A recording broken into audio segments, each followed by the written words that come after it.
And here I have Mr. Pedro Rodriguez with us. Mr. Rodriguez, he's a third-year student at University of Florida, majoring in political science. He has also interned for senators such as Senator Rick Scott, Senator Rand Paul, as well as Senator Marco Rubio. That's right. So, Mr. Rodriguez, would you mind telling us a little bit about your firsthand experience with communism?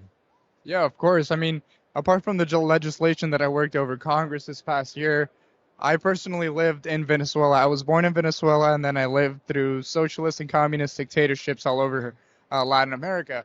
And what I've noticed really is socialism rises through power, but then if it can't rise through the votes anymore, it'll rise through power. And you can definitely see how the Communist Party influences. Not only is it influencing here in America with our judicial systems and our media, for example, TikTok, just to name a few, the amount of money laundering that they're able to get passed by, but you can also see that example in Latin America itself. My home country of Venezuela is completely owned by the Chinese Communist Party.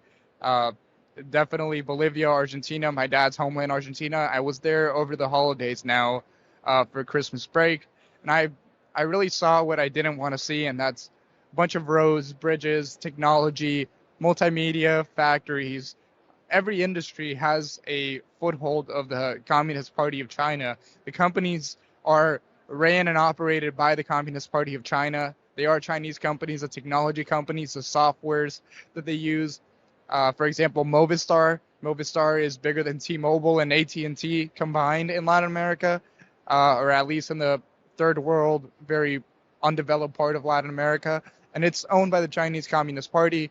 And obviously the Chinese Communist Party is trying to exert their influence and get something in return out of that. They get a lot of money and they extract a lot of, for example, minerals. They're using Bolivia, which is a very, very undeveloped country, to extract a lot of minerals and salt mines and to make power plants and different things that appeal to the Chinese Communist Party of China, but not to the people of Bolivia. The people of Bolivia are still in the same state that they were 20 years ago, and socialism and communism has been even more on the rise. So that's my first-hand experience. So obviously that motivated me to do something about it here in Congress.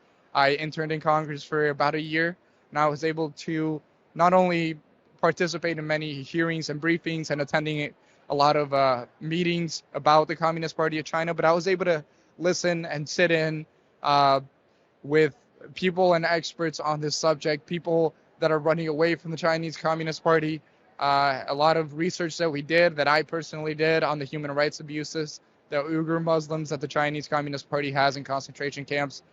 Those are very big human rights violations, and we're all definitely pretty sad about it. And it's going to continue. No matter what we can do about it, if we don't stop the Chinese Party here in the United States, they are going to get their way through everywhere else, and their last legs is the United States of America. I mean, Cuba, Venezuela, China, all the countries that China kind of influenced use the United States as kind of their playground to launder money, push for political influence, to push for influence in the court systems, and the list goes on and on and on. And it's being swept under the rug. Us as Americans, we continue to vote for the same people that endorse these activities or remain silent over these activities.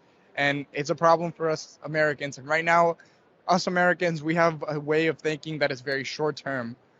We kind of get over things very quickly and move on, or don't think of long-term consequences and effects.